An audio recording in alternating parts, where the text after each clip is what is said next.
ખેડૂત મિત્રો, શું તમે પણ આ જાદુ અનુભવવા માંગો છો? માટી તો એ જ, પાણી પણ એ જ, ખાતર પણ એ જ, છતાં આ વખતે બટાકાનો બમ્પર ઉતારો કેમ આવ્યો? ખેડૂતનો એક જ જવાબ: અરિહંત પોટેટો મેજિક કીટ। નમસ્કાર ખેડૂત મિત્રો, હું પ્રકાશ અરિહંત બાયો ફર્ટીકેમ કંપનીમાંથી આપ સૌનું હાર્દિક સ્વાગત કરું છું। આજે આપણે પ્રગતિશીલ ખેડૂત એવા જેતાવત જગદેવસિંહ તેજસિંહ ગામ અંકાલા એમને બટાકાનું વાવેતર કર્યું છે અને આજે બટાકા નીકળે છે, આપણે જોવા માટે આવીએ છીએ। તો આપણે એક અરિહંત કંપનીની એમને પોટેટો મેજિક કીટ જે આપણે કીટ આવે છે એમને વપરાય છે, એમને પૂછીએ રિઝલ્ટ કેવું મળ્યું। તો બધા ખેડૂતો કોણ સરસ કીટ આવે છે અને મેં વાપરી અને બહુ સંતોષકારક રિઝલ્ટ મળ્યું। બરાબર, સાઇઝમાં કેવું છે? સાઇઝ કમ્પ્લીટ સરસ સાઇઝ નીકળે છે। મેકન કંપનીનું કેનાબેક વેરાયટી છે અને કંપની જે પ્રકારનો માગતી હોય છે એ પ્રકારનો બટાકો નીકળે। એટલે આ કીટ વપરાય ને બીજા બધા ખેડૂતોનું કેવું? 110% વપરાય અને સરસ કીટ આવે છે।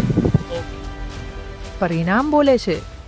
બટાકાની આવી ગુણવત્તા અને ઉત્પાદન માટે ગુજરાતના પ્રગતિશીલ ખેડૂતોની પહેલી પસંદ અરિહંત। આજે જ તમારા નજીકના ડીલરનો સંપર્ક કરો।